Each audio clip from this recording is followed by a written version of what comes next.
Oh, there you go. Okay.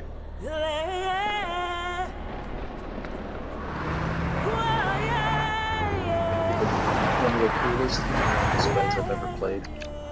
Okay, you're getting picked up too. Okay, good. Also, hold that thought for 1 second.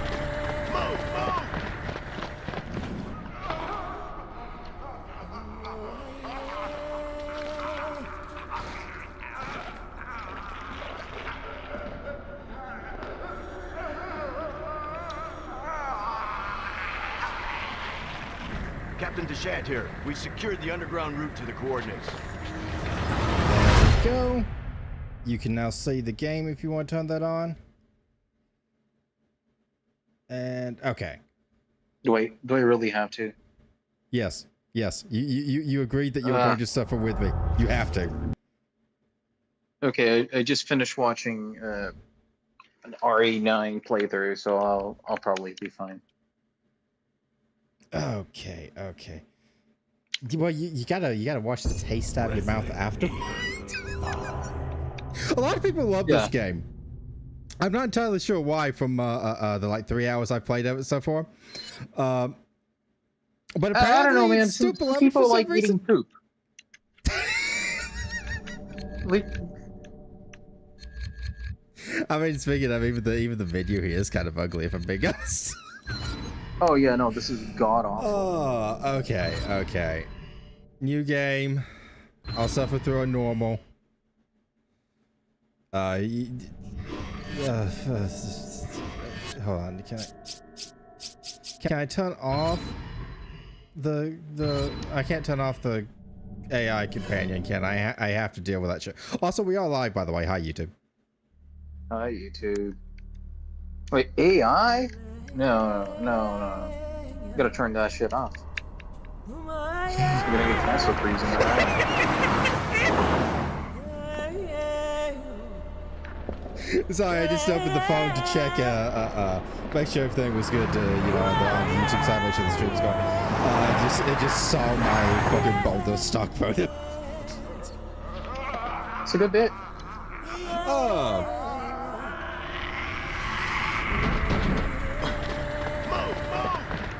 What'd you think of well, you didn't play it, I guess, but you at least watched the Let's Play of it. What'd you think of RE9? Enjoyable. I totally understand why you say you like Grace's side much better. Captain Deshant here. I don't We necessarily have an issue thematically with Leon's side. Like, obviously, it's supposed to be like a pretty clear dichotomy of like a whiplash of, oh, this is like the helpless little girl, and this is the fucking super soldier guy.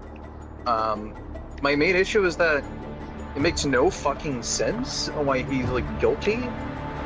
Or like he's feeling guilty over like not having saved everybody. Like what? I get what they're going for. They're going for, you know, like survivor's guilt kind of thing. That's what they were going for with it. Yeah. It does not land. No. I feel like they kind of did that already with the RE4 remake, and I feel like they actually did it better there.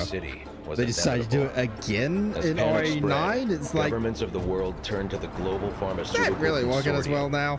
Which formed the one of my main issues with the one of my main issues with like that whole like his entire section though is just you can kind of tell his section feels almost unfinished.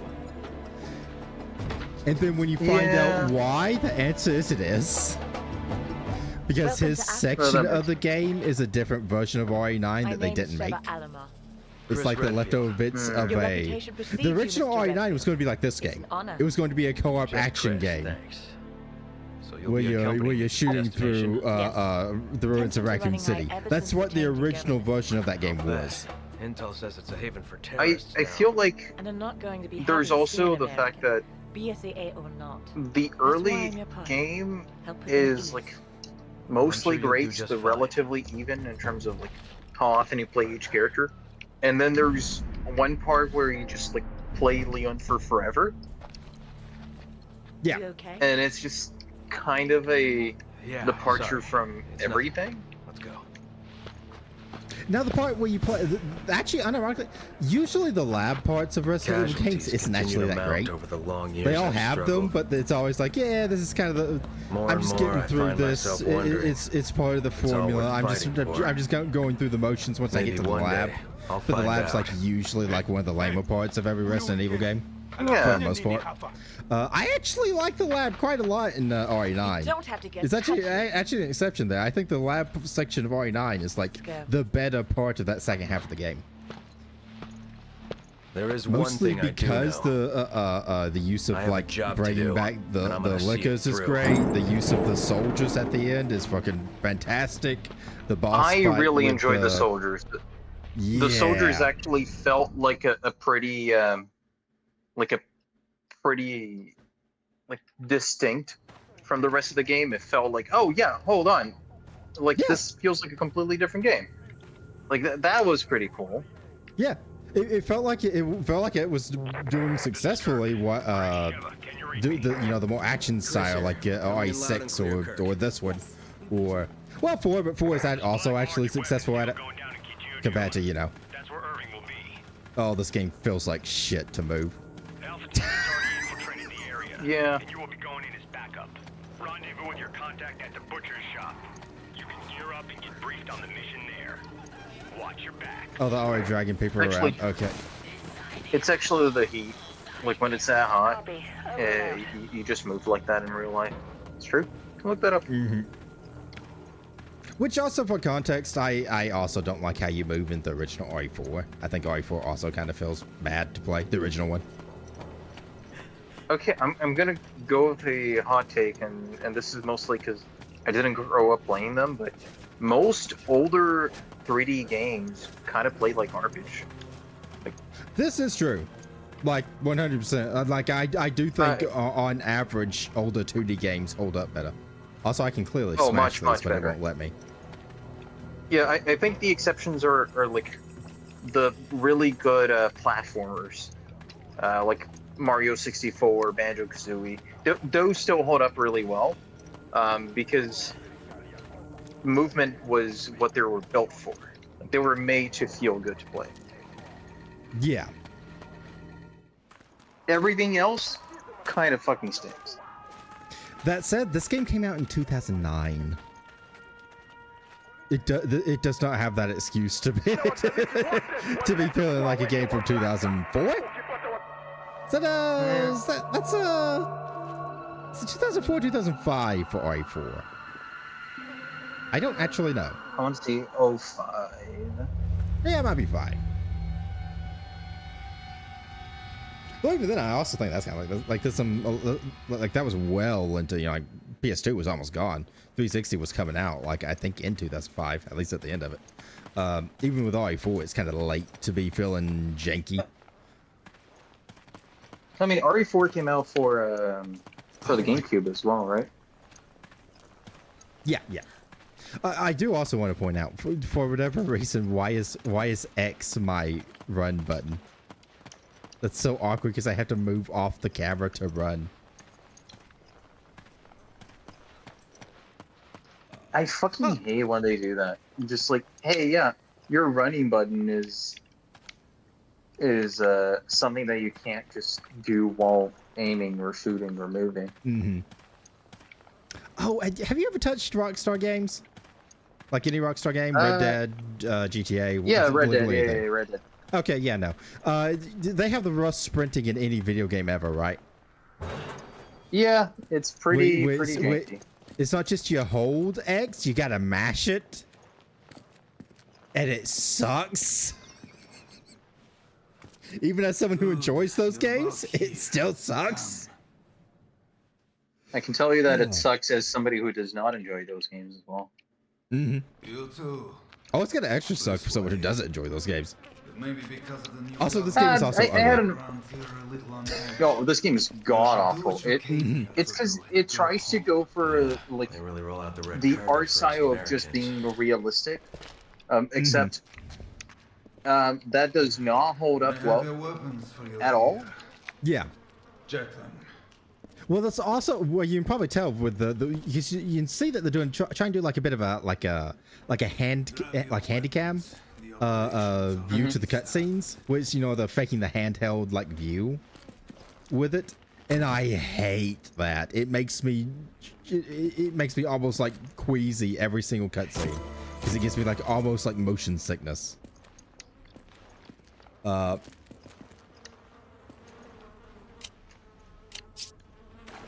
Okay, yeah, equip the weapon.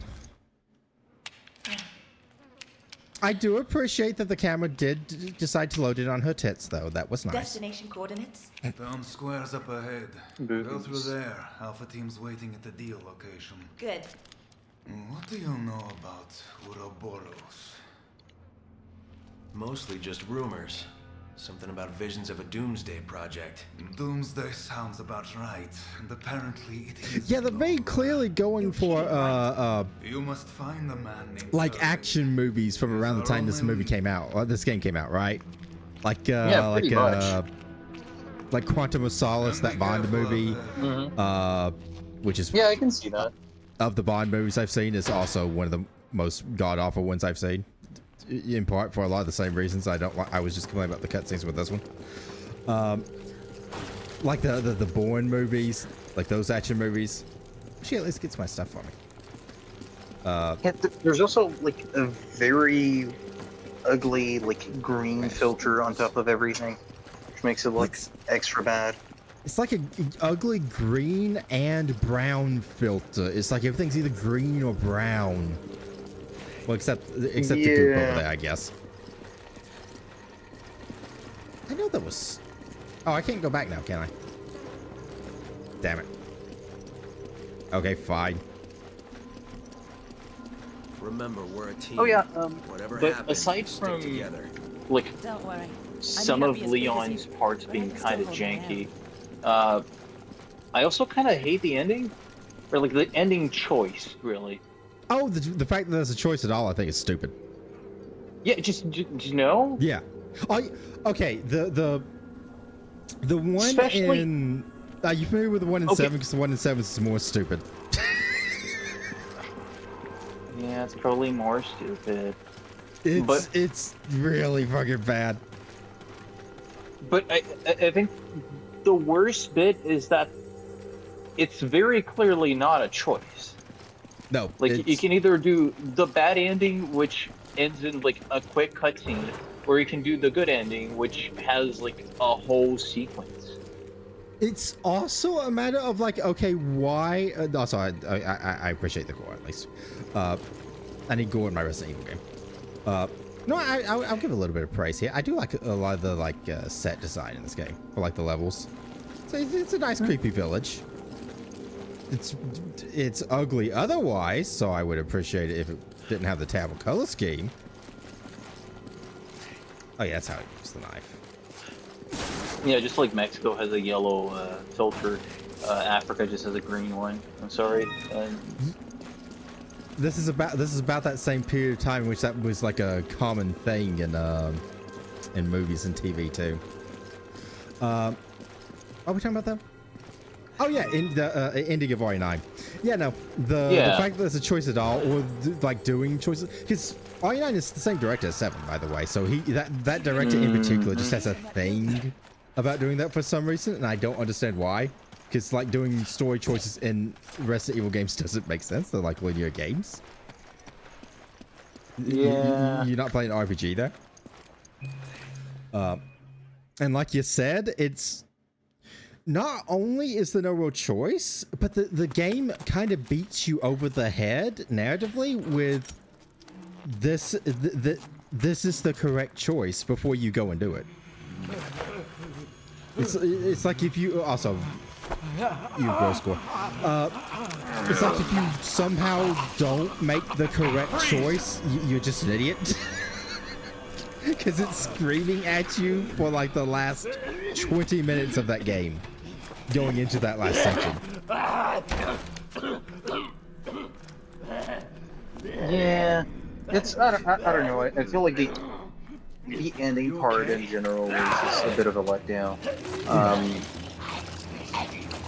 Aside from that, a little disappointed with what is it, nightmare mode? Or nightmare difficulty? Nightmare mode. What's the deal with it? I haven't checked it out yet. So basically, it's a. Let me set the scene for you, and I'm gonna make it sound as cool as possible. Imagine a mode where enemies are way tougher, deal way more damage, and resources are way sparser. Okay. They didn't move like any zombies I've ever seen.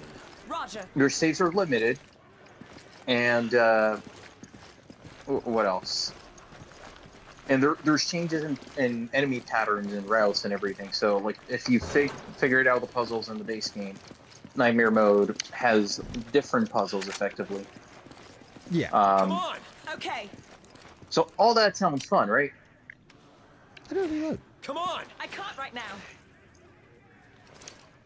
It's basically, if you enjoy the base mode, it's just more of the same. Except there's an achievement system where getting certain achievements gets you points, and with those points you can buy items in the game. So you can just buy guns with infinite ammo. Yeah. I mean, that's been a thing in most of the Resident Evil games up to this point. Sure, it's still absolutely fucking lame. Sorry, the action movie superhero jump is funny. That part of this game I love. Everything about how stupid the Chris and Shiva are is kind of great. It's a very, very endearing game in a sense. Also, these enemies are just, what if we do the enemies from 4 again, the villagers, but this time they're black. Yeah. Okay. Oh, wait, hold on. Are we literally doing the village already? The locals were hostile. Oh, sorry, not the village. Oh, wait, no. We don't have Okay. any contingency plans for this situation, do we, Kirk? Roger on the Oh, as you can locals. also tell, I do have to. Still stands. She doesn't have infinite ammo. I do have to track her ammo too, and that sucks. Yo, that's pretty awful. Yeah, and I have to manage her inventory separately. What? Oh, that sounds disgusting. Yep. 2 people could kick this door in. Like, was this game originally developed to be multiplayer and they just Yes. couldn't ship it? It is primarily a multiplayer game. Wait, can it be played multiplayer? Yeah. I mean, it can be played multiplayer right now. If you had a copy, I would have made you suffer with me. Smart move on me not buying it. Not having a copy, yes. Or if it was on sale, I would buy a copy and force you to download it. But that said, though, I'm not willing to spend. I think it's like what, $30 on the bet. That's a bit too much. I'd spend $5 on the bet. I won't spend $30 on the bet. Oh.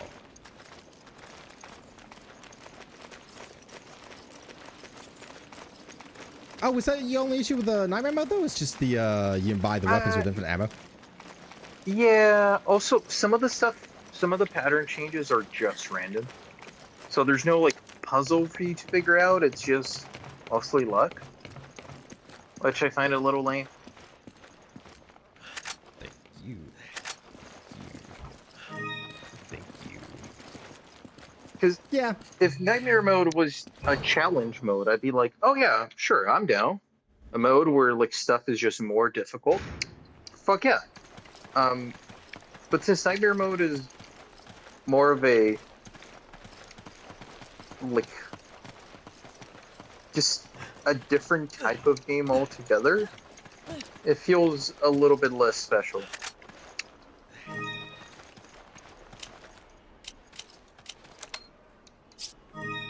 Oh, the game has given me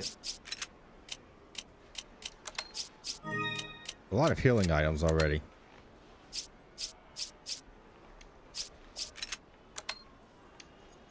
How do I get...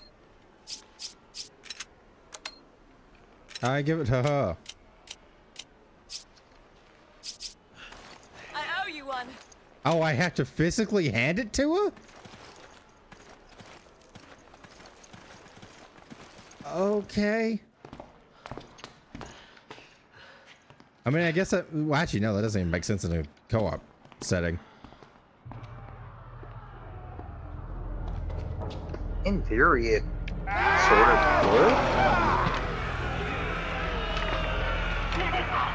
Yeah, evil zombies.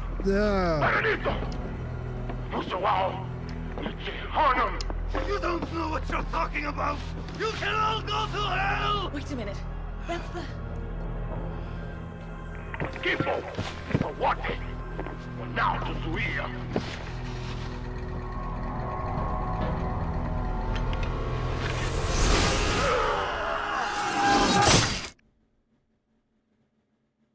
I do also appreciate Execution Lead's design.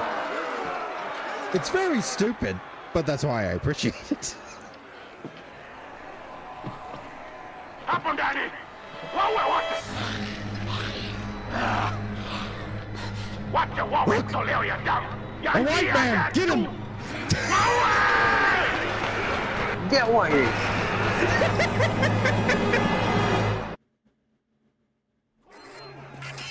Now we're doing the cabin section. Sheva. Okay. You get that one, Sheva. I'll do this one, I guess. Okay, is there any way we can close this door? Will they not come through that door? Yeah, also Capcom really loves these sections where you gotta set up defenses. Doing the cabins from RE5. Oh, sorry, RE4. Yeah. Oh, that's actually kind of the village. They do it kind of in the village too, don't they? At least briefly at the beginning. Oh yeah, yeah. They're doing the remake. I don't know if they do in the original. I don't remember.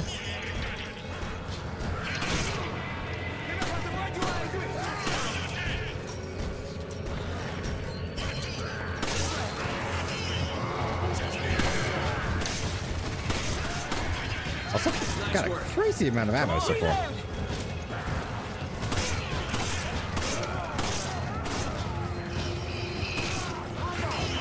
Oh.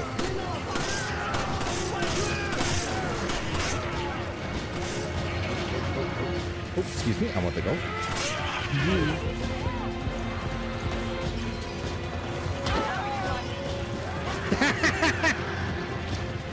Okay, the punch was also kind of great.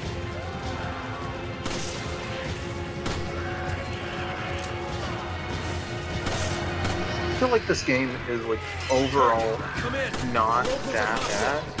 Yeah. But the things that are bad are just obnoxious. Yeah, I would say the things that are bad are specific pet peeves from me, which is the reason why a lot of it bothers me specifically a lot. Like stuff like the movement, stuff like oh god.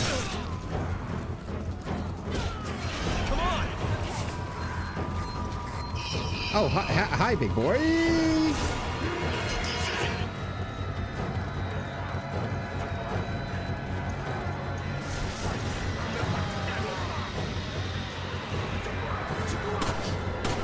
Does shooting on the leg thing work?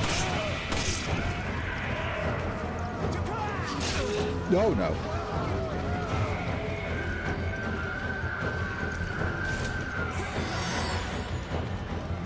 Shiva, don't waste our healing items. Wait, she can just use the item? Yep. Without being poked to?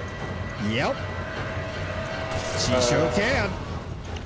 And she can stand in my way and block my aim too, by the way. No kidding. Friendly fire? Is that a thing? No, it's not friendly fire, but it does make me waste ammo. Oh. So it just like straight up body blocks the shots? Yep. She hasn't done it yet so far. I've been pretty lucky as of this point. That is fucking awful. Can I get you boys over here?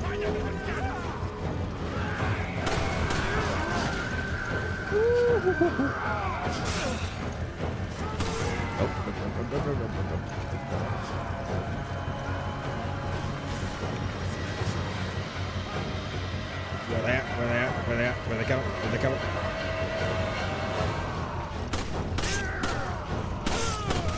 There's just no end to them. We gotta hold out till Kurt gets here. Jump!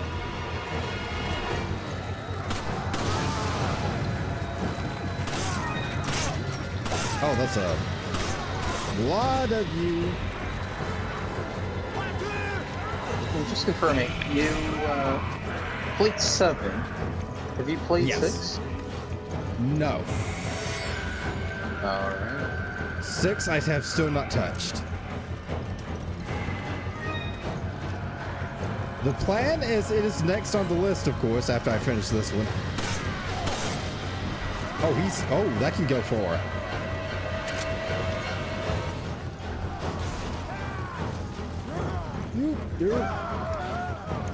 Juking and jiving. I actually think, because I have seen some footage of 6, I actually would not be surprised if I end up liking 6 more than I do this one. Oh god. Not impossible. Because for one thing, Resident Evil being stupid is not a downside to me. Resident Evil being stupid is what I want out of Resident Evil. I want to be as dumb as possible. As a non-stupid Resident Evil, I think that's the by definition. There's ones that are at least try to be more straightforward and more serious than others. Just because they tried. But yeah.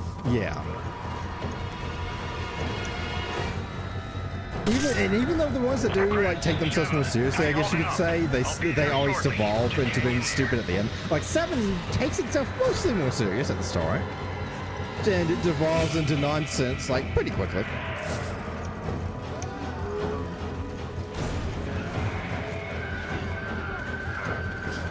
You know, do I even have to at this point be shooting them, or can I just like run? Because I'm pretty sure this is timed. I don't think I actually have to worry about this. Oh my god! Okay, it got some points for me on that. That was pretty cool, actually. I just punched a man so hard that I knocked his face off. Can I do that again? Oh, okay.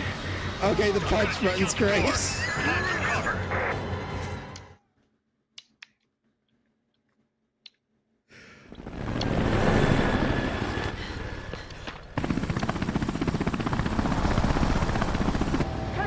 Also, why is the sky a white void? Is the brightness in my game fucked up, or does it just look like that? Oh, this game probably has some fucked up gamma settings.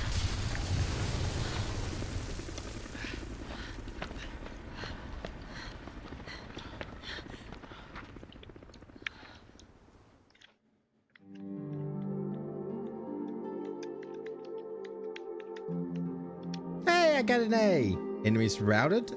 23. Ooh, I got an S on that. 0 deaths. My accuracy was shit. Oh my god.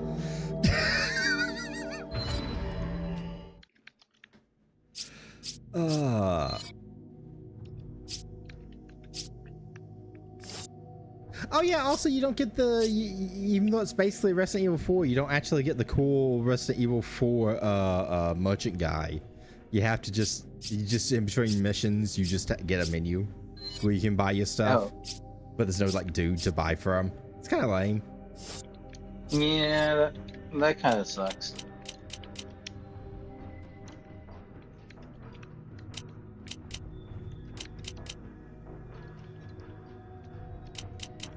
It's the same weapon.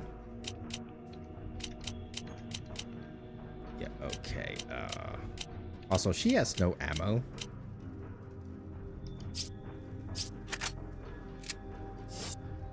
But you know what? I don't know if I mind that. In fact, I might be okay with it even.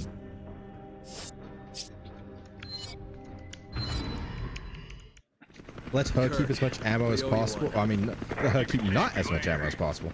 So that way I can, you can just export it all for yourself. Roger that. Yes. Or so And white man conserve wants all the resources. The white man is leaving the black woman to defend for herself. Yeah. And occasionally using her as target practice, but I swear that's not intentional.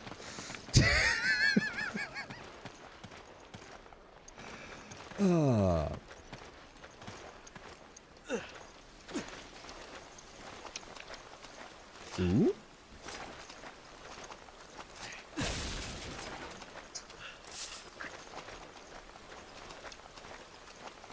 Oh, is this just a side? I guess it's just a side area. Okay.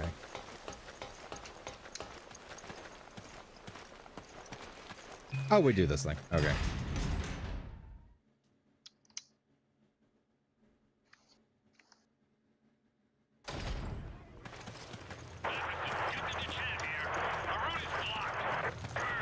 Oh, speaking of RE9 though, yeah, no. Are you too familiar with the lore around Spencer and shit like that? Because you know there was a whole big plot point with him, like he's like at the main inciting incident of the entire plot with Grace and everything. Okay, so what's the deal with him? Isn't he just like a knockoff Wesker? Oh no, he's like actually he's not really anything like Wesker now. He's like the main guy. He's the guy who founded Umbrella. He's, you know, like the big evil guy. He's responsible for everything basically. He's you know, the Wait, hold on. Maybe I'm thinking of the wrong one. Maybe it's not Spencer, but the blonde guy who like dodges bullets and shit. No, that wasn't a knockoff Wesker. That was literally. Okay, take your pick. Was it a clone of Wesker, or was it more stupid? More stupid. Okay, that's okay. Do you want that's what it is. Do you want to know what more stupid is? Yeah, let's go with that. Okay, so that was also stupid. In the deep lore around Wesker isn't Wesker, like he was the reason he has his powers and everything that he has in the earlier games and in this game. He's one of several of the Weskers. He's one of several children that Spencer experimented on with the T virus. In other words, there have always been multiple Weskers. I think there's like fucking 16 of them or some shit like that. And does that suggest that we've seen different Weskers in different RE games? Yes. So that's why he came back from the fucking volcano. Yes. Was that a retcon? Now, that must have been a retcon, right? Because I'm pretty sure. Yeah. Okay. All Resident Evil lore period, by the way, is a retcon. Yeah, I'm just asking because I was pretty confident that back when the volcano gate happened, that there was no such thing as Weskers. Well, I think that did exist before. Yeah, no, that definitely existed before RE5, because that was in the that's a major plot point of Code Veronica, which is before this game. Code Veronica came out before 4. It's like one of the last PS2 ones, I think it was. So no, the Weskers did exist before the Volcano Gate. Which, yes, that does make it more stupid. Now, as to the reason why I'm not 100% sure it's one of the other like Wesker children, or whether it's a literal clone, is for one thing he is like literally voiced by the voice actor of Wesker. That's one thing. And then, you know, he also literally looks like Wesker. That's the other thing. Okay, now another question. Does that canonize Black Wesker? In theory, it could if Capcom wants it to. You're talking about TV series, Netflix Wesker, right? The one for the TV show? Yeah. Okay, well that one's because that show was intended to be canon to the games. It was meant to be canon to the games. Which means that post the volcano, Wesker just came back and he was a black man. Yeah, I remember people were joking about that. They're like, "Oh yeah, he got a real tan." Yes, the volcano that made it black. Black is just to get thrown in there and just came back out as what the fuck the actor's name was. Yeah, rest in peace. Whatever the fuck his name is. Oh, he was a great actor too. It's kind of a shame that he was in that shit show. So he actually could have been a good Wesker. Oh. That's a most epic. Nice. Also related to Wesker and cloning and everything.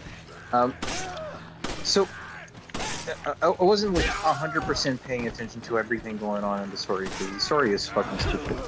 Yeah. Is there anything special about Grace other than she's a clone? No, and she also was not a clone. They set that up to make you think that's where they're going, and then at the end, it's basically... No, she was just some other random...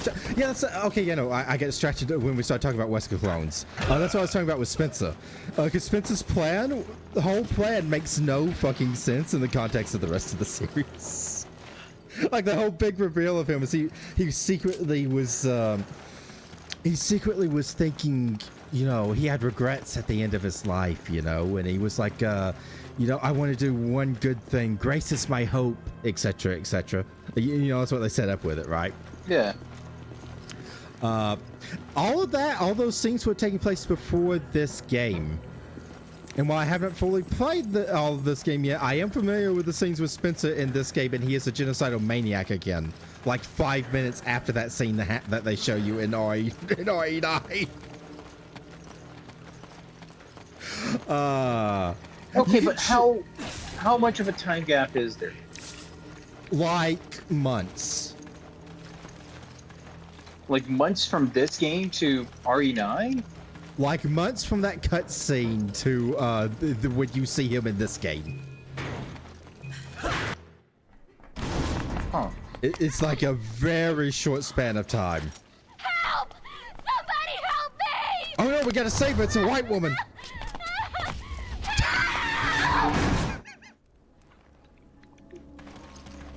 Yeah, I don't like Chris that much. I'm just gonna make him racist for no reason. He does look like he'd be racist. He doesn't he? He's way more chud-coded than Leon is, right?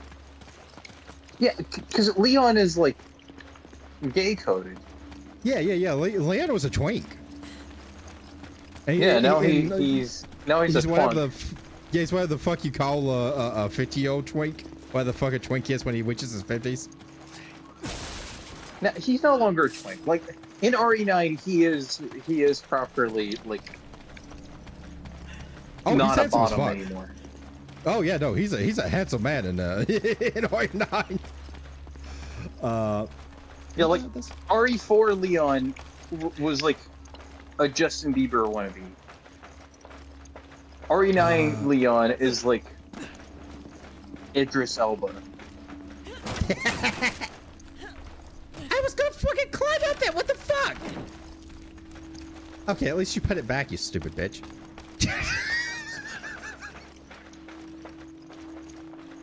Oh, I hate having to play with. I can't. I hate this game. You heard it here first. Hero hates black women. I hate this. I didn't say I hate black women. I said I hate this game. Wait, I just got the clip of you saying it.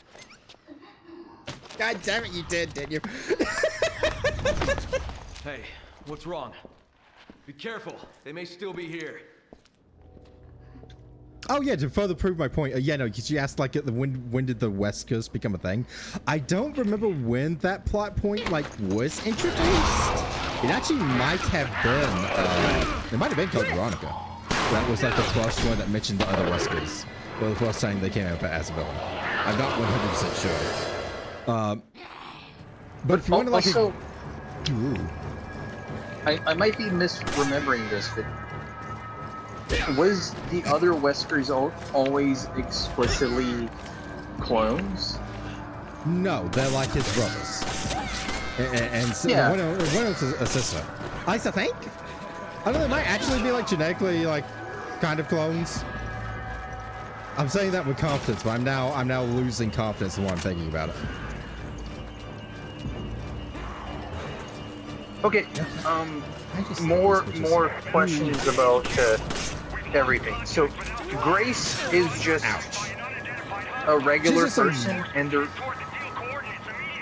just some normal girl that he went out of his way to find, that to look like the other girls that he was doing clone experiments on. So he didn't explicitly clone her, but he cloned. To my understanding, no. So fucking weird, man. It's really fucking weird. It's nonsense. Oh. Okay, more stuff. Okay. What was the deal with the fucking murderous girl thingamajigs? They're just like that? Is that all there is to it? Are you talking about the ones that one really bad section that I hated at the end with playing as a little girl? Yeah. That's the one.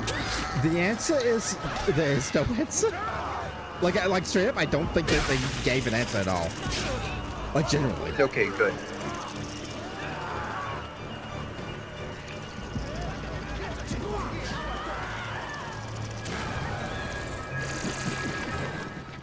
There we go. Okay.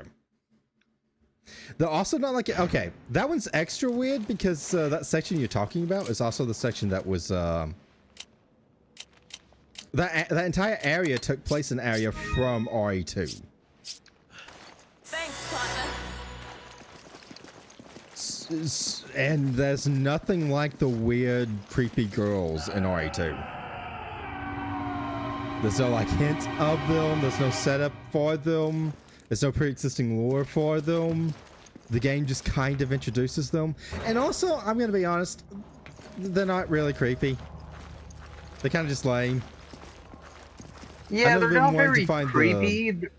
They're more just like conceptually fucked up, but that's really all there is to it. Yeah. And I've also never been one to be like, oh, the creepy child, you know, like Children of the Corn or something like that, like the creepy child thing, etc. Not really a trope I've ever really liked. I've never found them creepy. Yeah, I don't know. Have you like seen a child in real life? Well, you can just kick them and they die. Yeah, I mean, yeah.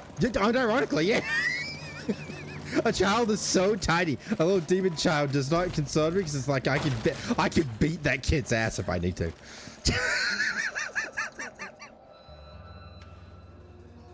It's not many people I can look at and be like, I can take you in a fight. I can't look at the Rocket. The Rocket would kick my ass. But a kid, just like actual like 2012 Justin Bieber, I would beat his ass. Yeah.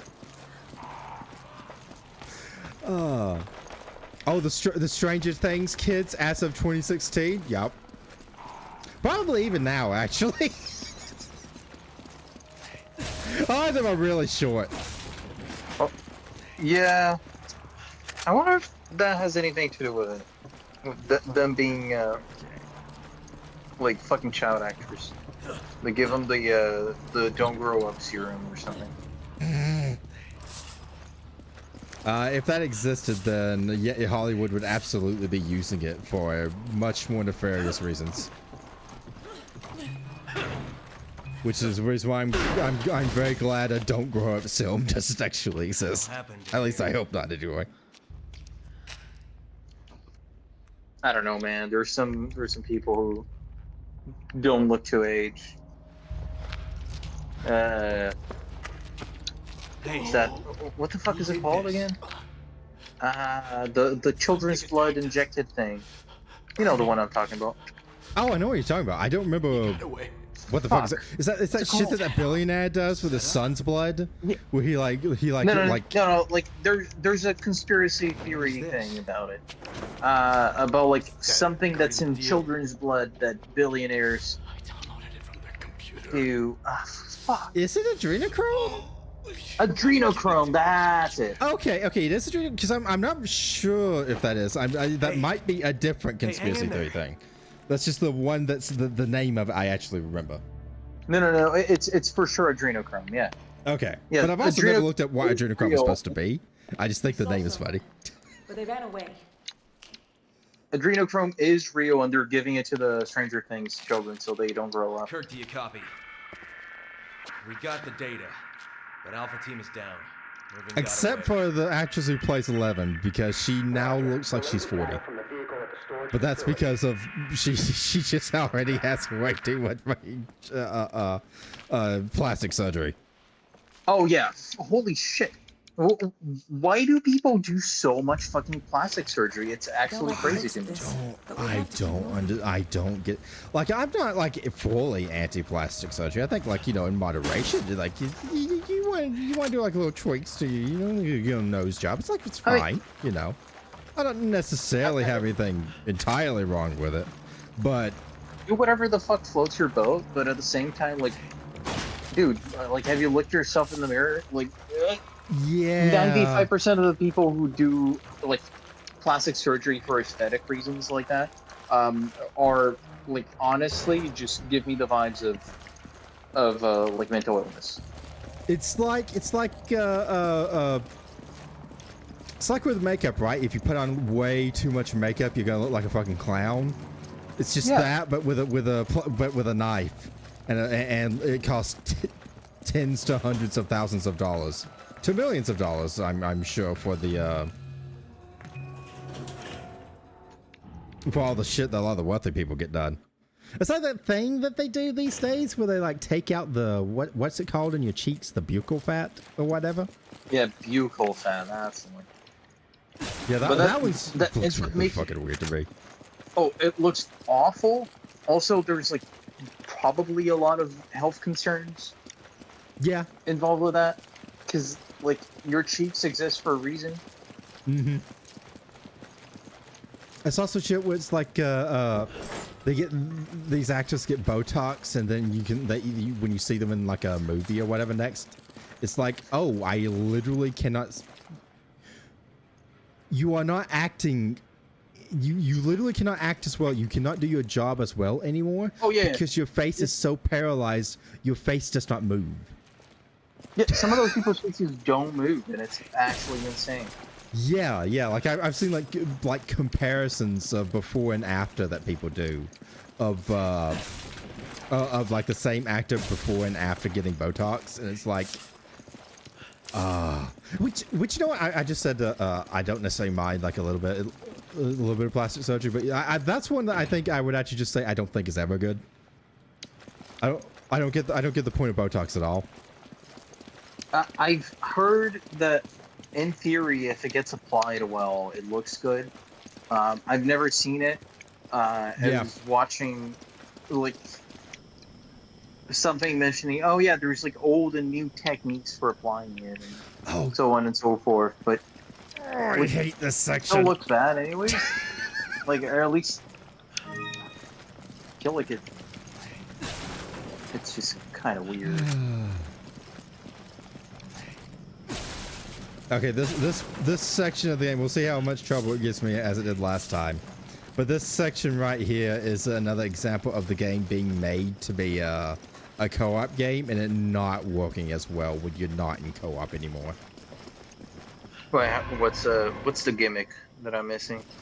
I'm gonna have to skirt an enemy around this area and get him to a specific area to kill him, where it's very obvious that one player is supposed to lead him, while one player is supposed to do the thing to kill him. But I'm gonna have to do it on my own because the AI is stupid. Okay, where is he?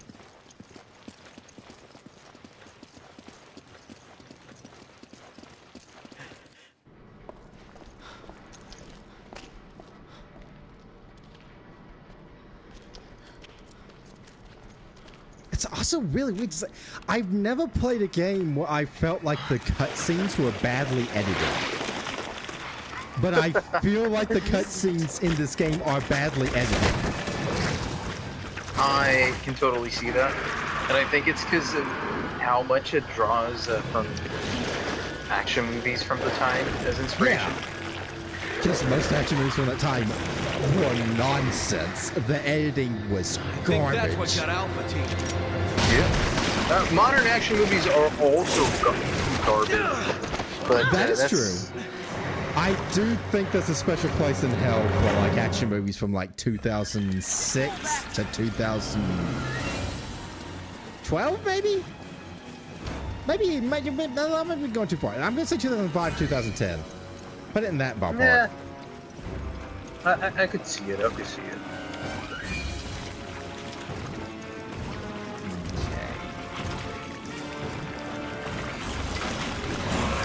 Okay, which side you going? Yeah, and of course he... Well, I guess he is technically following her, which is kind of what I want.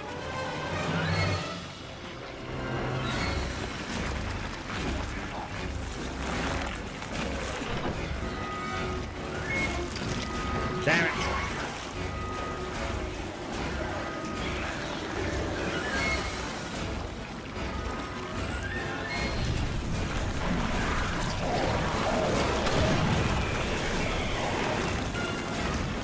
Okay, at least got some damage to him.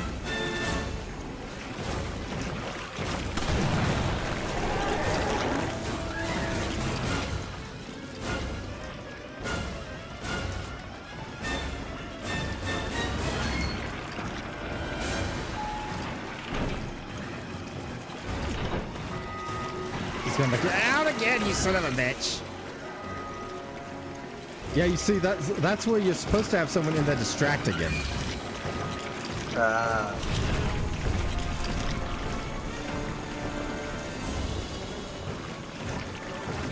Oh, this is... Okay, actually, I know his aim is kind of garbage. Come on! Can I have her do this?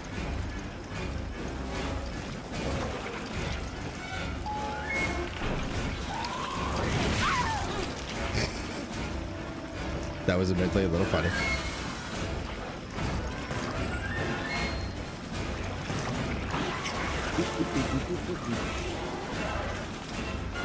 Sheva. Hey. Watch out. Sheva, I'm inside here.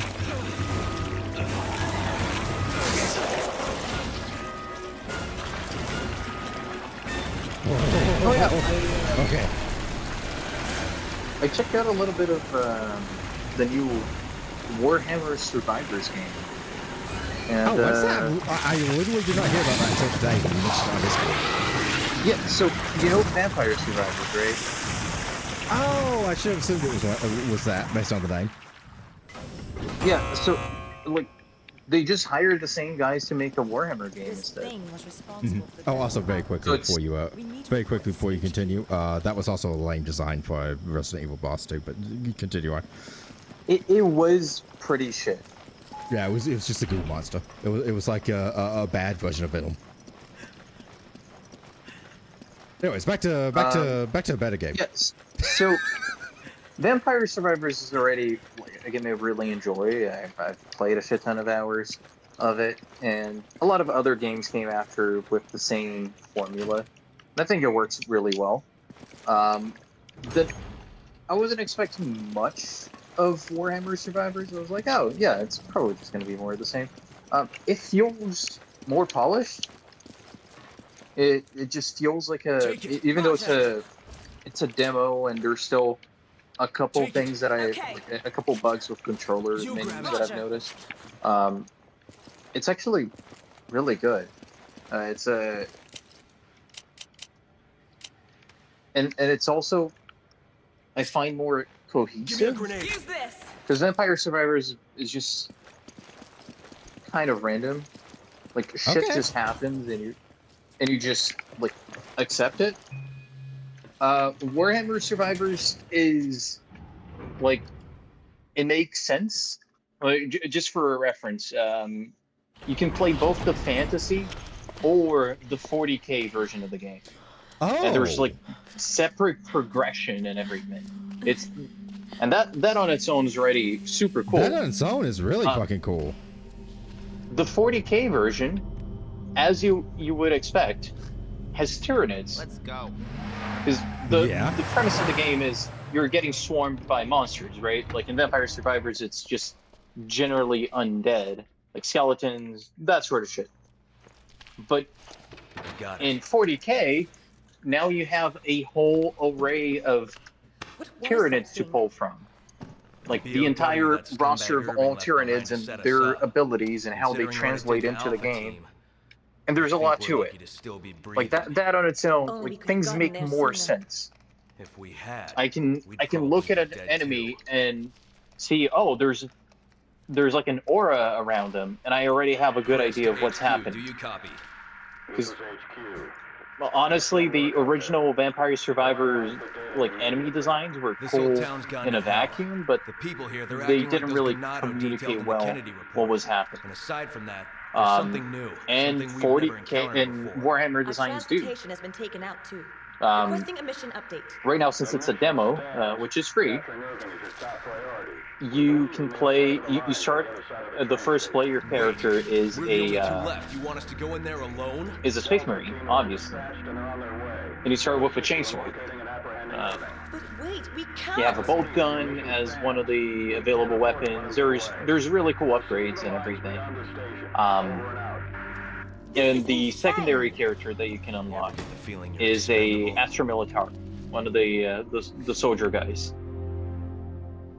And his bit is that as you upgrade his weapon, you just get more of him. There's just more characters on screen. Oh shit! Nice. Which is pretty cool. It was like, oh yeah, that's a really nice nod to how it works in the game. Okay. And like everything just makes more thematic sense, or there's like more effort put into the theme than I think there was in the original, because the original was more of a numbers go up type game, and now there's like something tying everything together, and I've been having a really good time with that. Then on the fantasy side, you're playing as, if I'm not mistaken, an elf, or it might be a human, with like some lightning ability. I don't know, because the fantasy side is Age of Sigmar, so I don't know those factions too well. But you're up against the Skaven.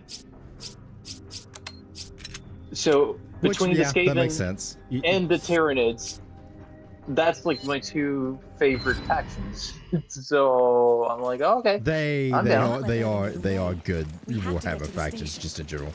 Yeah, and there's like so many designs. There's so much to go off of. There's so much gameplay variety. It's sick. I love it. But you played a good bit of at least one of the Total War Warhammer 40K, not 40K, but Warhammer games, right?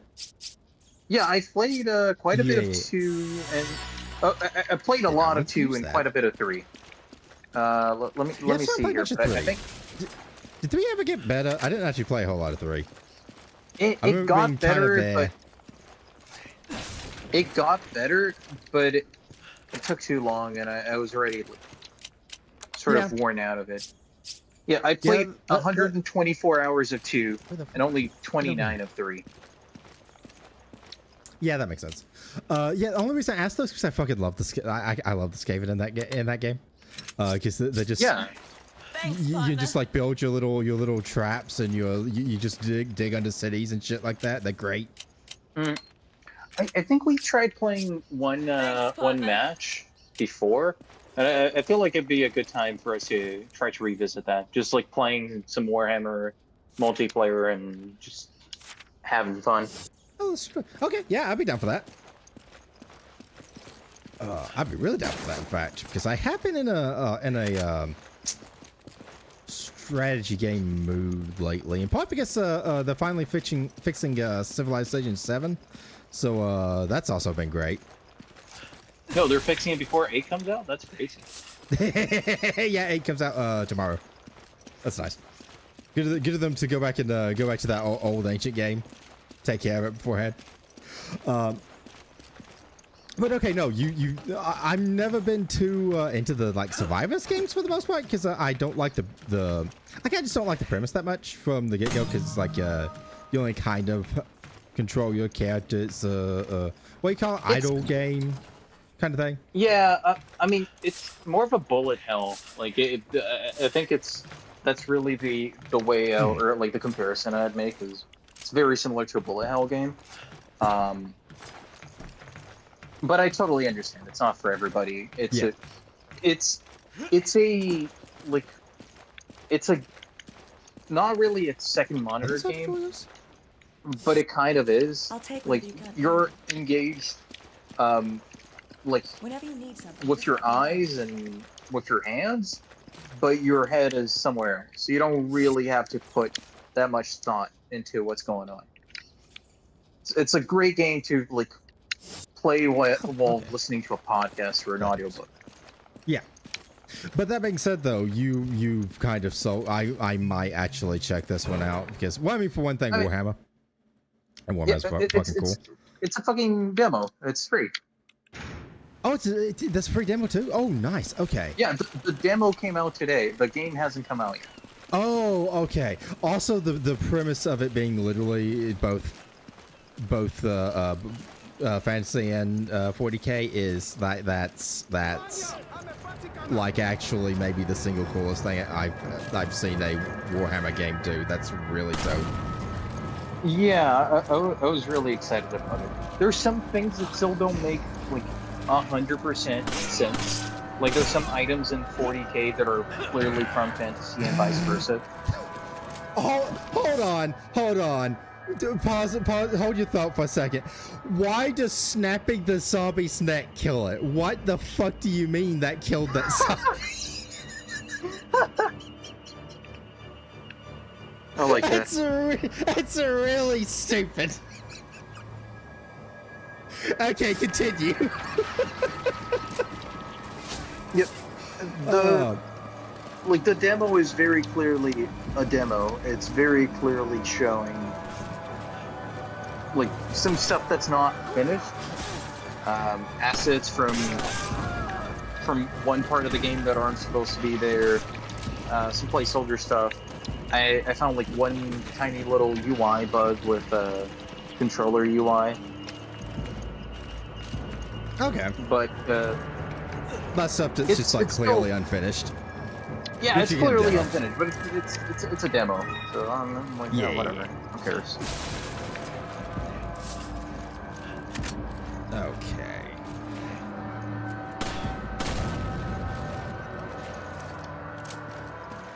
Aside from that, I feel like one of the things that, and I played Vampire Survivors relatively recently, or like I went back to it relatively recently. One of the things that puts me off of that game the most is kind of the overwhelming amount of stuff and content. And the new game doesn't suffer from that, which is quite nice. Oh, like literally, that's just so much shit that you can do that's overwhelming. Yeah, absolutely. Like so much fucking shit going on. You know what? Yeah, no, that is a thing. Like even with the like FO14, the first time you play it, it's like there's so much shit that's been added in over the years. Yeah. Or any game like that's been like a live service game that's just been going on for literally a decade now. Yeah, because like Vampire Survivors did a lot of like really cheap DLC, or sometimes even free DLC, and expansions and upgrades. So there's like, I don't know, 20 different maps, 20 different characters. There's like hundreds of achievements. It's just too much, right? Like usually when you're playing a game like that, you want to set a goal and kind of follow through with that. And like in the demo, at least, I was able to finish up the 40K side of things. Like I got all the achievements tied to it, and that was good. That was like, oh yeah, I finished something, and that is now complete. Mm-hmm. Yeah, there's some games like that where you kind of feel like you have to get in when it comes out, or else it just becomes too much when you go back. Yeah. Like actually, ironically, we were talking about the Warhammer 40k, not 40k, Warhammer strategy games. I kind of felt like that as it went on because I've tried to go back to it with 3, and when you go back to it with 3 and you have all the DLC for everything and all the factions and everything from it, from the first 2 games in there too to choose from, it's like, oh my god, who the fuck am I supposed to play? Oh, I've had the same thing with Stellaris. Yeah. I feel like that actually, strategy games is one where that happens a lot for me. Because at least with Total War games, like Total War Warhammer, you just pick a character, right? You pick a character and go. Stellaris has a whole complex character creation thing. Oh, what's the meta of how do I upgrade my pops? How do I build? Making your, it's kind of like an RPG as on top of being a strategy game. Because you gotta make your character, you're doing the builds, all that stuff. Yeah, how do I build my ship? I don't know if that's still a thing, but... I'll be honest, I still don't know how to fucking... You do the ship, you do the ships in those games? I never figured it out. I just looked up online to like, what's the best ship design? Okay, do that, that's what I'm gonna do, got it. Like, I remember when I was playing it more regularly, there was a thing where you'd want to remove stuff from your ship at the start so you'd get extra gold. Like, just random shit like that, just take my shotgun that like, is just a lot of little tiny steps that you need to know, and it's a job. Yeah. It's like so much to keep track of. Like, 100%. Like, there's some that's still easier to keep track of than others. There was some other strategy game besides like a Paradox, and not also besides Civilization, that I also ran into this issue with, that I like tried to play recently. And I can't for the life of me remember what it was. What the shit does this motherfucker have? I was this guy doesn't even look like a zombie. He just looks like a dude.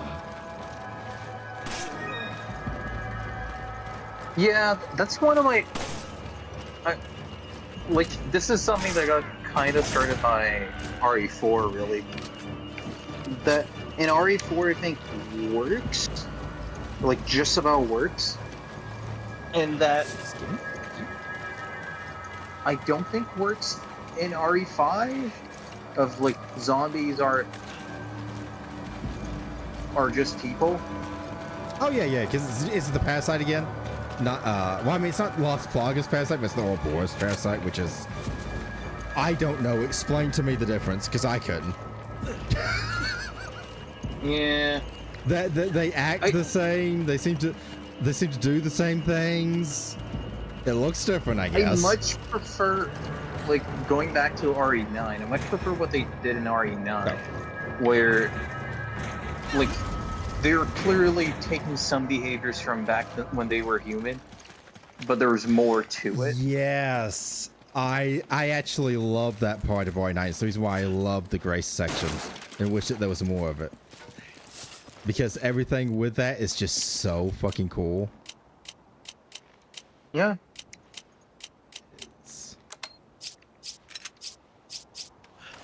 I owe you one. Like the whole idea, like, they're not necessarily unique, but they all have like unique traits where it's like you get like the one zombie who is the cleaning lady, right? So when she kills you, she kills you by scrubbing glass into your face. Because she's trying to get you clean. You're dirty. You gotta get clean, etc. That's the chef guys who, you know, okay, around being meat cleavers and they're tougher, etc., etc. They have like unique traits to them. They're not just like regular zombies. And that's really cool. That's like a really cool concept for a zombie game. Yeah, there's the one that turns off the light all the time. Yeah. You use that as I just died. God damn it. You can also like use that to like direct them around and do shit with it. Yeah, That's yeah. also like really cool. It tells you how to approach the zombie, which is really interesting, and it still adds the element of, oh yeah, they're like people.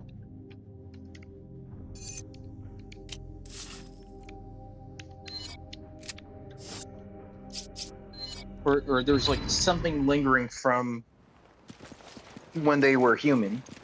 Yeah, which story-wise, I don't know how that works necessarily, because it's like, okay, why didn't I guess maybe the implication was that was supposed to be like a unique strand of the T virus, is I think maybe what it was, but also who cares, because Resident Evil story is, as discussed, very stupid anyway. So okay, going back to that, so the T virus is coming from the fungus, so the right. I need ammo. Take this. Yes. And the fungus does just naturally occur and cause undeath without any sort of manipulation necessarily. Well, no, fungus. By that do you mean the plant? Because the T-virus comes from the plant 42 or whatever the fuck it is in the Arklay Mountains. Oh, wait, hold on. And what about the thing from RE7? No, that's a different thing. T-virus has nothing to do with that. That thing is it's mold. Right. Oh yeah, the mold. Yeah, that's right. What's the deal with the mold compared to the T-virus? They're just completely unrelated. Yeah, just completely unrelated. It's a whole other thing. Also, it's magic. It's like literally just magic. I don't know why. Okay. It just touches the werewolves for some reason. And what's the deal with the plant? Plant 42 that you mentioned? Well, you know, like in this game, like all the other Resident Evil games where you pick up the where you like pick up all these herbs that you use to heal and all those healing items. Yeah, they all come from that same plant. Yeah. That same plant, yes, which has healing properties. It's also the same plant that Umbrella used to make all of their drugs out of, which is the reason why so many people ended up infected in the first place in Umbrella, in Raccoon City, because they were all the drugs were made from the same shit that they also made the T-virus from, etc. Like, it's sort of the origin point of all the bullshit that they got up to. So is the plant naturally occurring? Like, do we know the origin of the Plant 42? Yes, yes and no. I don't know if Plant 42 is the name of the whole thing. I just know it's the name of the one that you run into in is it only the name of the one into, I don't know, the plant in general. Presumably, it originates from the Arklay Mountains, and it does come from there specifically. That much I can tell you for sure. Okay, so and originates like as a natural, like a feature of nature, right? Okay. Yes. Okay. And it's magic. I discussed this a lot with Ryan when we were doing RE9. Resident Evil lore is it's all magic. You just don't think about it too hard. It's magic. If you think about it too hard, it's going to make less and less sense. Because none of it makes sense to begin with. You grab it. Roger. Okay. How am I doing now? Okay, I'm doing pretty good.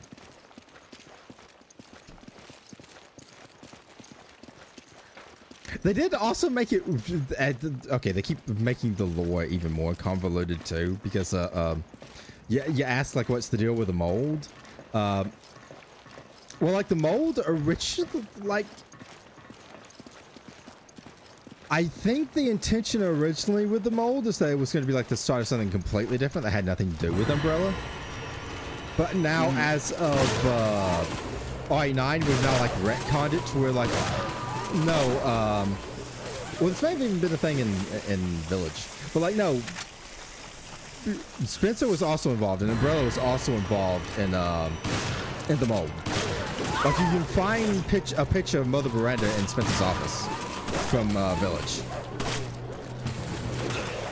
Like, that's just a picture of her hanging out there. Okay, but where do you see his office? It's in the lab. When you know that section with Grace at the end of the game? Okay, in RE9, okay. Yeah, talking about 9 there. You know that section where Grace is like actively dying? Oh, sorry, not Grace. Leon is actively dying. He's dying of super cancer. And US Grace got to go and get the super cancer cure. Which seems to happen to Leon a lot, actually. Like, that's also kind of the plot of 4. Because he's also dying in 4. All right, now that you mentioned this, I want to just make sure I understood it correctly. With the cure, and the fact that it works with infected, does that mean they just created immortality? No, but that's because they had already created immortality to begin with. Actually, the cure is the cure to immortality. Okay, that's also the thing. Are you familiar with the fact that the canonically if you are infected with the T virus but then get like a vaccine for it, so you don't become a full zombie but you still technically carry a strain of the T virus, that it canonically makes you age slower? Yeah. Yeah, and this is the explanation for why Leon and Chris get to become cool old guys, but Jill is still just like in her late 20s. For no reason. She's like canonically 50 years old and she looks like she's 26 tops. Okay. It's coming. Watch out! But, like, in theory, doesn't the T-Virus make you, like, effectively immortal? Like, the zombies, for example. Yes. Yeah, and you can come back from being a zombie with the cure, no? No. I don't think so, but I also am not confident in that statement either.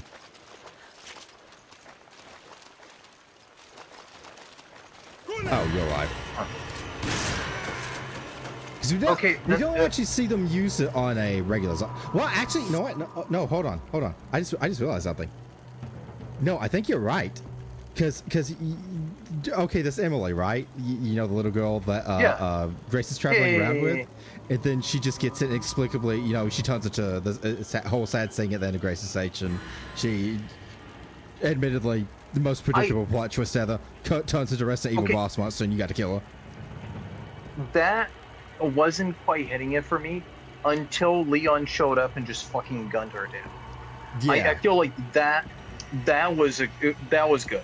Like, that actually was the thing that made me kind of care about it. I was like, wait, hold on. Leon's just gonna fucking shoot her and it's gonna be like a one-shot? Yeah, okay. It's actually, ironically, I also think that's the best part of Leon's arc in that game, because I think it's the one bit where his guilt actually kind of works. And it's actually, like, shown relatively well in that one scene, because it's like, yeah, no, he obviously doesn't want to do this, but, you know, he's done this long enough, he knows what has to be done, so he's going to ignore Grace's pleas to not kill the child. But he's still going to fucking kill the child, because he's Leon, and he knows what he has to do, and he's going to get the job done.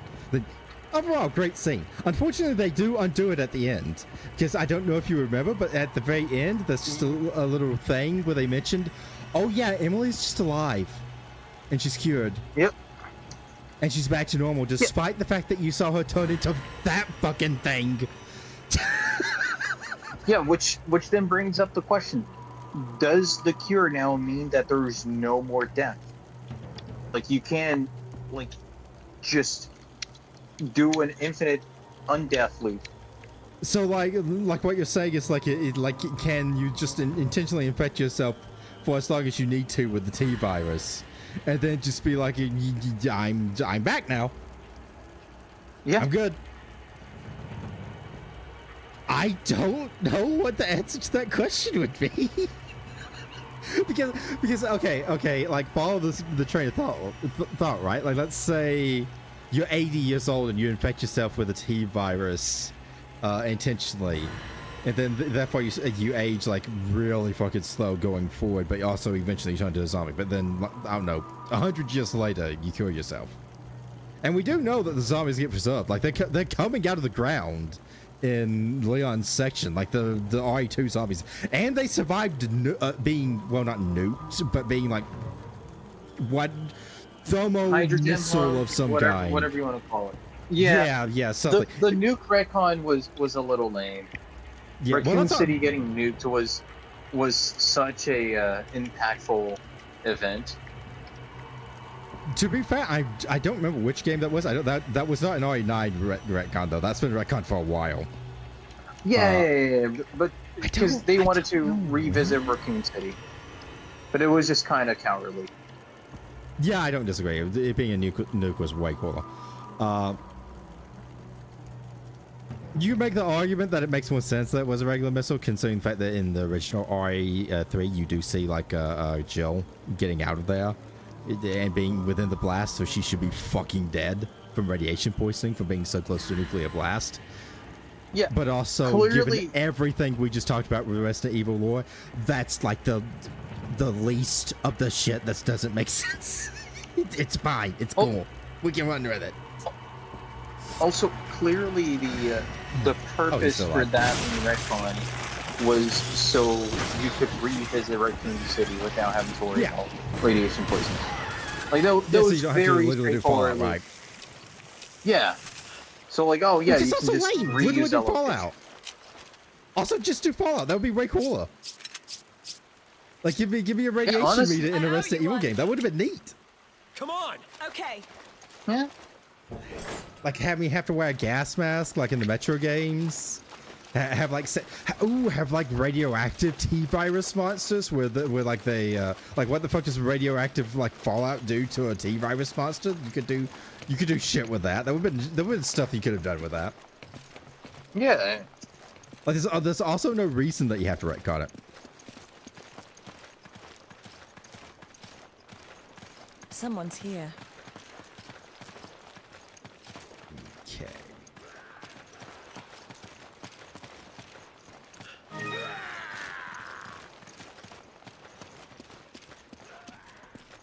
But yeah, I don't disagree though. The nuke thing was you know, it might be my least favorite retcon that I think they've ever done. Take it. Okay. Because there's been a lot of retcons, like I mentioned, like everything about Wesker, everything. The Weskers, him having weird, stupid powers to begin with, him having superpowers at all. That is a retcon. Like, are you familiar with Wesker at all from the first game? Like in any way, shape, or form? Very, no. Okay, yeah, no. In the first game, he's just a dude. He's just a cop. That's it. That's his whole thing. In fact, I love in the original version, not the remake version, but the original version, when he reveals his whole thing, he's like, "It was me. It was me, Chris. I was working for Umbrella the whole time. I led you here as a trap." And then Chris just laughs in his face, and the voice actor for Wes is, "Why are you laughing? Stop laughing at me." That's not a bit. That's actually, unironically, that's Wesker's lines in the game. And then he dies in that game too, by the way. He gets killed by the by the whatever the fuck you call them, the Mr. X guys. He just gets killed by one. The tyrants. Yeah, he just gets killed by it. And he's dead at the end of that game. Were they originally also like many? Because I remember that so like at least previously people just refer to him as Mr. X, and I know like another tyrant or whatever you want to call it shows up in RE9. Well, as of 2, they were, yes. Okay. Also, wait, you can get what? You can get shit out of those. Yeah, no, as of 2, they were already like, because the whole thing with 2 is they literally carry around the Like the stupid fedora and the trench coat that Mr. X is dressed up in, his whole getup. That's official Umbrella dress code for the Tyrants as of 2. That's just how they dress them up. That is so fucking embarrassing. It's so stupid, but that's the shit I love about Resident Evil. Is that stupid shit like that. That makes no goddamn sense, but it's fucking great. But that said, though, I still think that was kind of a retcon because my interpretation, if you played the original, like in the first game when you fight because the Tyrant is the boss fight at the end of that game. My interpretation of what that was supposed to be is that was supposed to be like the only Tyrant as of when they made the first game. Like that was it was supposed to be like a unique creature for that area. So I think when 2 came along, like, yeah, no, that was a retcon of like, well, now there's Mr. X. And then they did the Nemesis with 3, and then that's the thing. And then they also just do the Nemesis again in 9, because that's literally what the final boss is. That's what the Snake Man turns into. Like literally, it's like a direct copy paste of the final boss of RE3 remake. Huh. Like 1-to-1 copy paste. Come on. Okay. Though mind you, that I wouldn't really say is a complaint because frankly it's not a terrible boss fight, and it's nice to have it in a good game instead of an RE3 remake.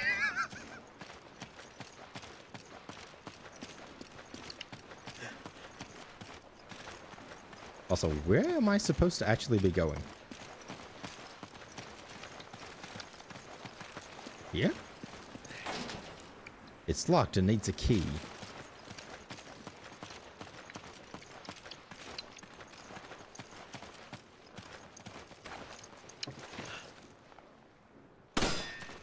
This just leads into where I was, right?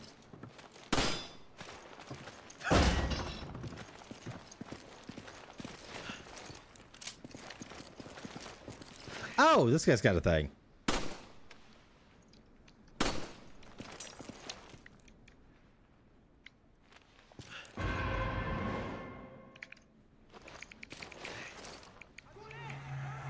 Yeah, there's also just not enough of this in this game. Of, you know, doing the puzzles, finding keys, etc. I feel like that's probably just going to be a symptom of this game not being that worried about that sort of shit. Yeah, worried about being a Resident Evil game. Yeah. It's way more focused on whatever the fuck it's doing. On being, I don't know, Call of Duty or whatever it might be. You know, actually, we were talking about the way this game looks, so it does look like a Call of Duty game from that era, right? It does, at least to me, yeah. Somebody who's never played one, yeah, absolutely. We played zombies at least, and like you touched a Call of Duty game, though maybe not one from that era. Yeah, not from that. That's the main difference with it. Yeah, because more modern Call of Duty games look different. I mean, I guess I would technically say they look better, but I still don't personally like the aesthetic of them that much. Yeah, not a big fan. I mostly play it whenever my friends now play. Yeah. It's the cross-play, multiplayer game that we can play together. Yeah, kind of game you play really with someone that you don't really care to play on your own. Yeah. There we are. You dead? No, you won't. Now you're dead.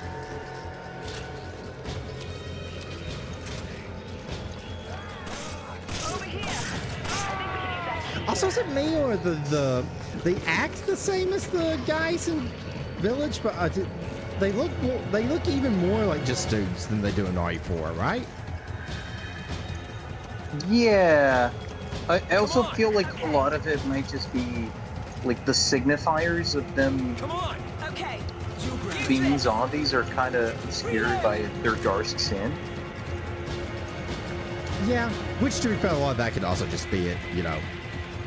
And poor graphical 2009 game. also. Yeah.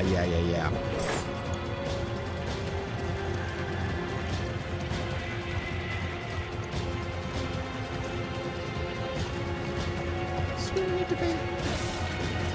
Wouldn't you have a vote for some reason? Should you get my ammo for this?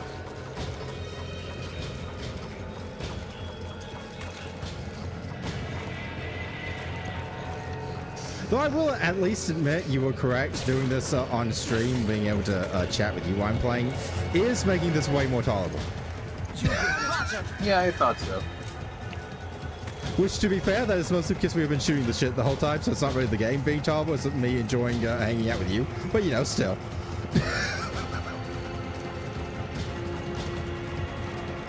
It's a power friendship. Wait, I jump in the water and just kill myself? Oh, it's not deep enough for me to drown. I'm not free of my suffering yet. Hold on. I was listening to a song about this earlier today. That what's the Queen song called? Oh my god. Roger. Thanks, Kirk. Wow. I didn't think HQ actually cared. Oh my god. Yeah, the Queen's. I was listening to the song from Queen earlier today. Don't try suicide.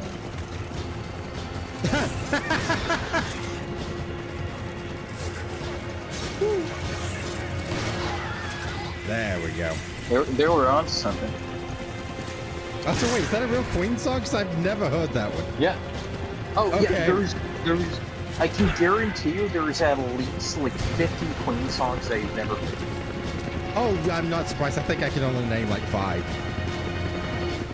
I'm not even sure I can name 5. I thought I was like somebody who enjoyed Queen moderately. Like, I'd never say I'm a super fan or anything.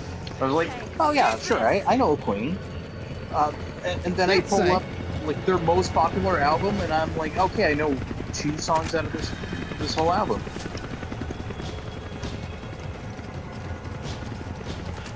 Yeah. Let me just go through the album here. The album is The Game. So there's a total of 10 songs. Or is like an 11th that's a remix or something else. First one is Play the Game. Second one is Dragon Attack. The third one is Another One Bites the Dust. I know that one. That one you've probably heard of. Yeah. The fourth one is Meet Your Loving Tonight. That one I knew already ahead of time. The fifth one is Crazy Little Thing Called Love. That one I also really like. Then there's Rocket, Don't Try Suicide, Sail Away Sweet Sister, Coming Soon, and Save Me. Those are 10 songs. Yeah, there was a bunch that I have never heard of. No, that was their 1980 album, The Game. Now let's see, A Night at the Opera.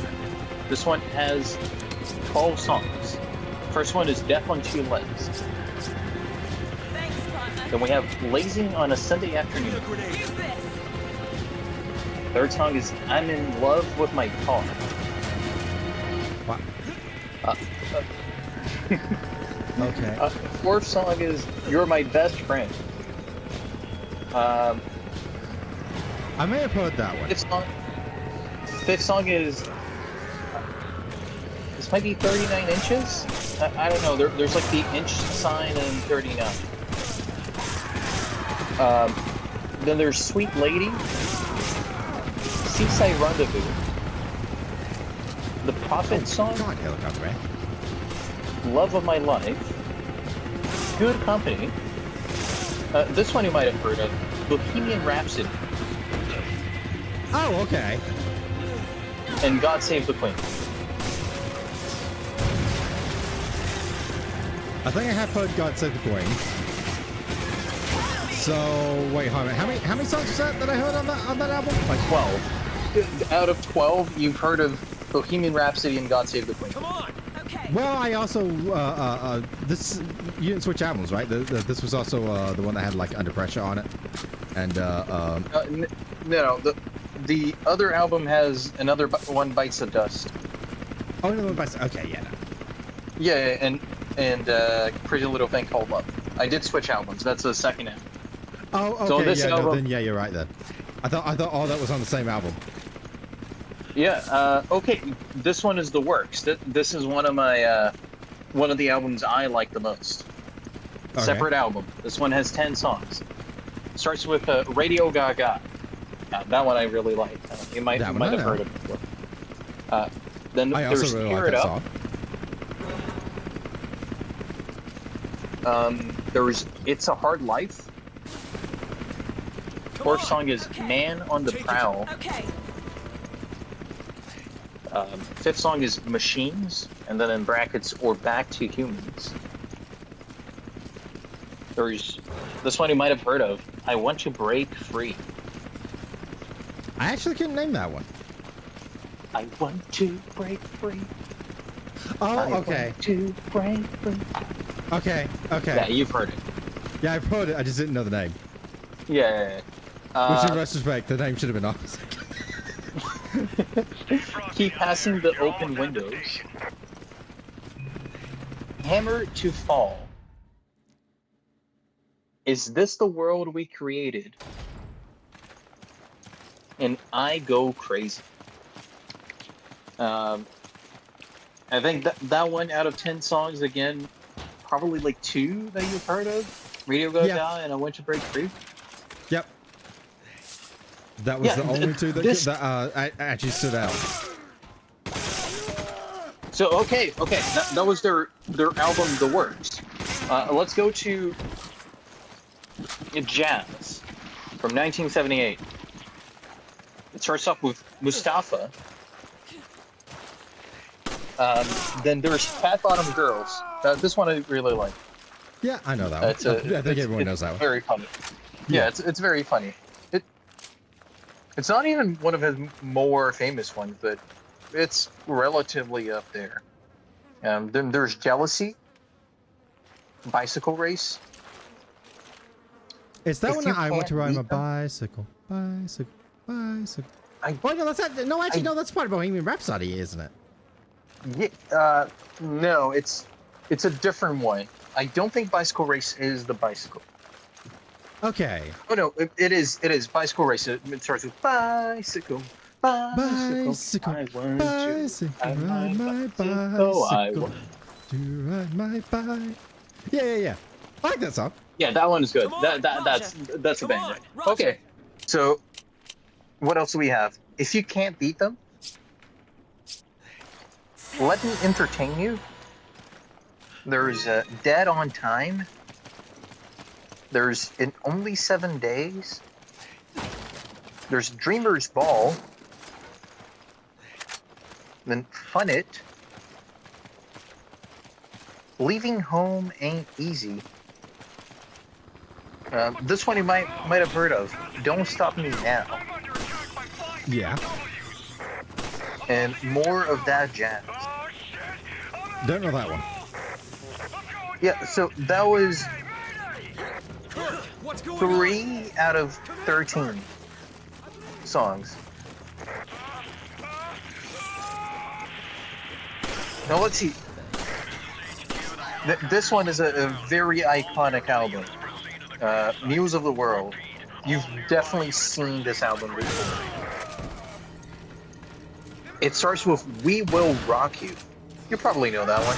Oh, yeah. Then there's We Are the Champions. Yeah. Then we have Sheer Heart Attack. I can guarantee you know of it because of JoJo. But you've probably never heard it. Or at least don't remember what it sounds like. I'm sure I have heard it, but yeah, no, I think you're right. I couldn't tell you. I couldn't tell you right now I couldn't do the like I did a second ago with the I want to ride my bicycle, etc., etc. I have no idea what that one sounds like. Yeah, I'm gonna be honest. It's not one of their better songs, or at least I don't like it nearly as much as some of the other songs. So I don't even blame it. Then there's All Dead. It's like All Dead, All Dead. There's Spread Your Wings. Fight from the Inside. This one I know and I really enjoy, even though it's not really that popular. Get Down, Make Love. This one is very fun. Come on! Roger. Okay. Sleeping on the Sidewalk. Who Needs You? It's Late. And My Melancholy Blues. You grab it. Roger. So, out of 11, that was, what, 2? Maybe 3 if you count Sheer Heart Attack? Yeah, seems to be the average so far. Which I'm sure, I'm sure a lot of these are like Sheer Heart Attack, where I have heard them. And just can't name them. And such. Yeah, for sure. Roger. But at the same time, it's absolutely fucking insane that Queen has so many songs that the average person probably can't even name. I owe you one. Yeah, especially like considering how big they are. Because they're like one of the most iconic bands. Yeah. Like just period.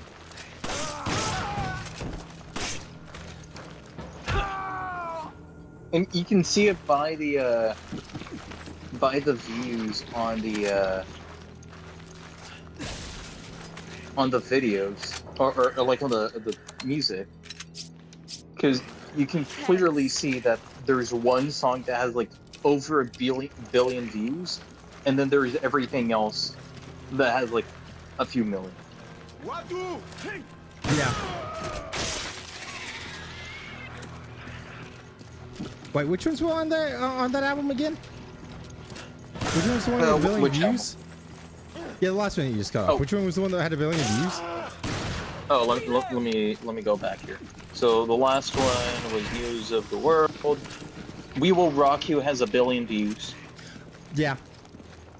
Okay. We Are the Champions doesn't even have 500 million. It has 451. Really? Yeah. To be honest, that would have been my I actually would have guessed that one before We Will Rock You as like being the one with 1 billion. Come on! Roger. Come Yeah. on! Roger. And then like Sheer Heart Attack has 7.4 million. All Dead has 9.9. Spread Your Wings has 41. Give me an herb. Take this. Fight from Inside is 1.9. Get Down, Make Love is 2.8.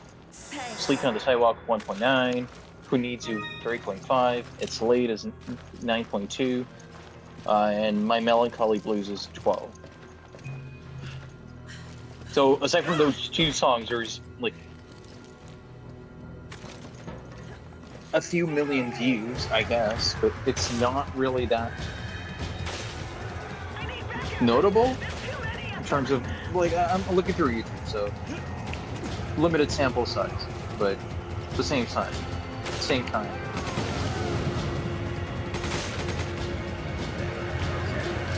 Yeah.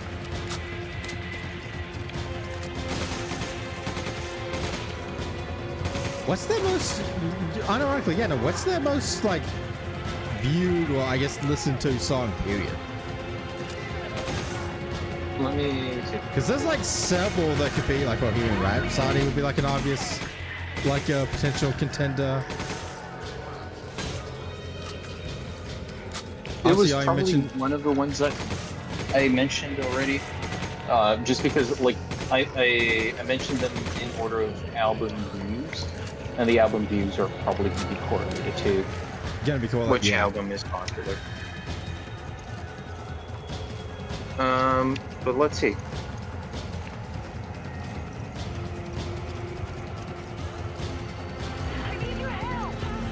Their most popular song, their top song, Bohemian Rhapsody, is at just shy of 3 billion. Okay. That is the one that they named that terrible movie after. So. Also, why does YouTube fucking suck dick? I mean, there's many reasons. Do you want me going down the list? I'm looking up songs by most popular, and I'm okay. Bohemian Rhapsody at 2.9 billion. That makes sense.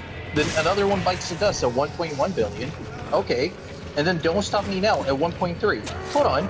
1.3 is bigger than 1.1. Why is 1.1 showing up before 1.3? I have no fucking idea.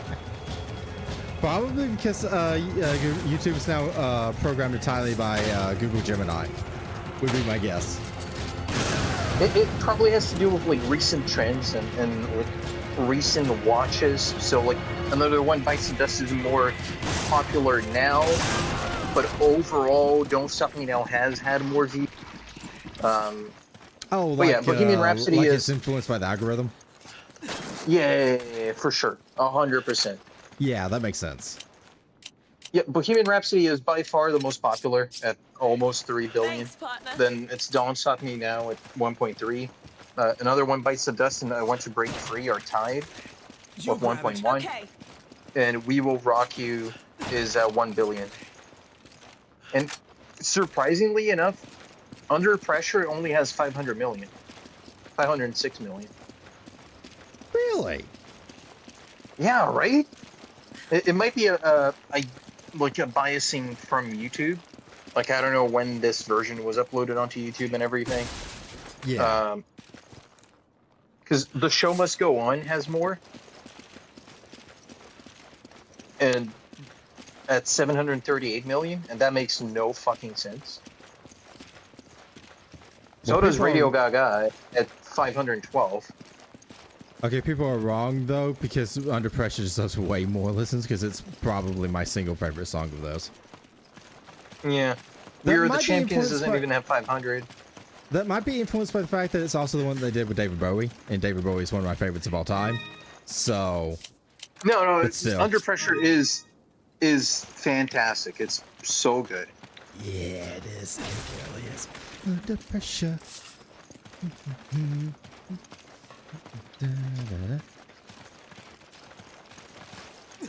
Oh, I can climb up on this. Okay. Thanks, checkpoint.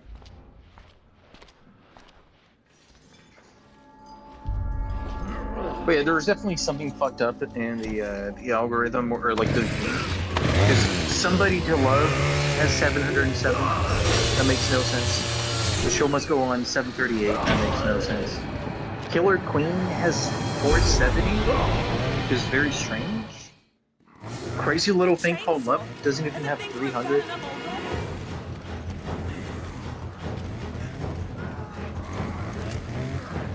Move it, shut up.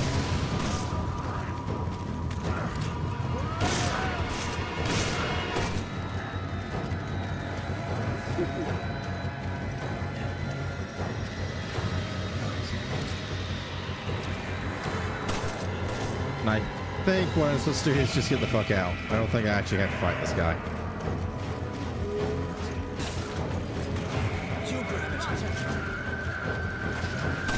Oh, we need to get out.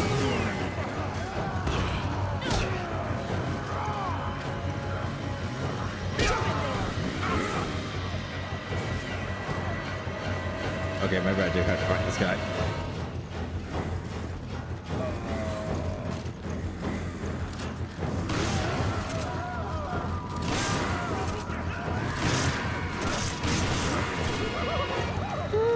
Such an aura loss compared to the T-Saga in RE4.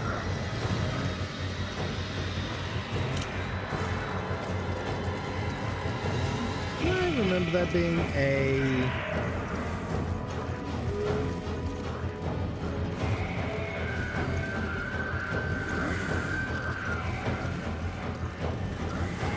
I know that there was some grenades that I passed. I don't remember where they're at, though.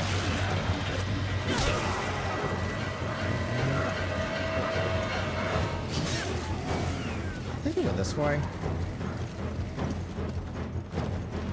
Yeah, they went. Oh, can I not get in here again? I can get in. Okay.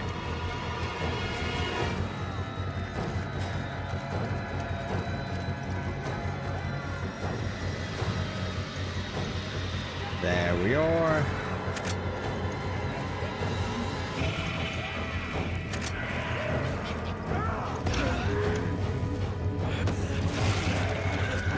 Oh, I do not like that mechanic.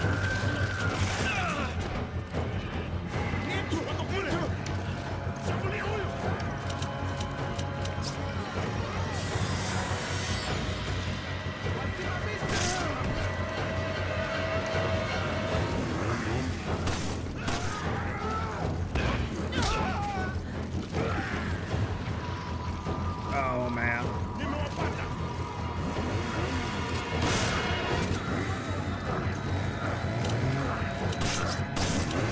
Don't give. Damn it. I meant to. Yeah.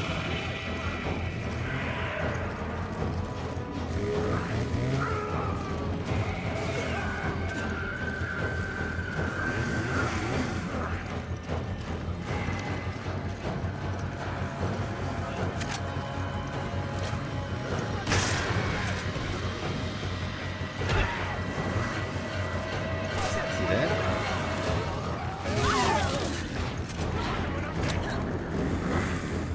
I owe you one.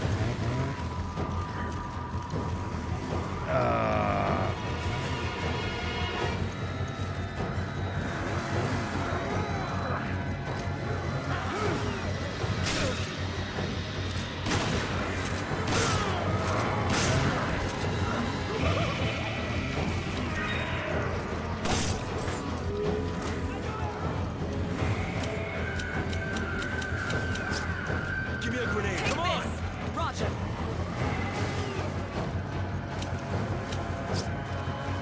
Okay.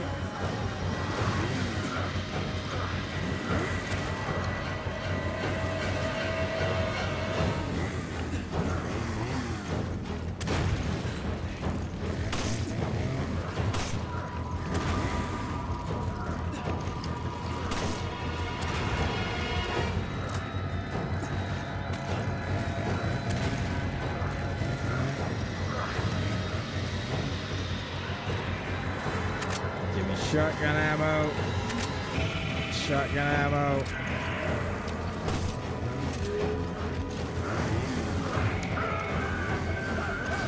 Am I supposed to be looking for the key, or does he have the key?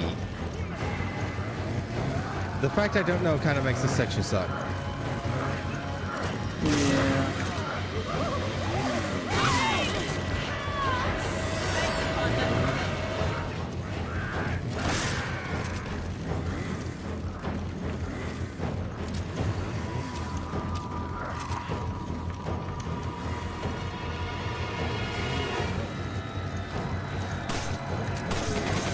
I mean, she's shooting at him, so I actually think I should be shooting at him. And he definitely got damaged by the grenades I was using.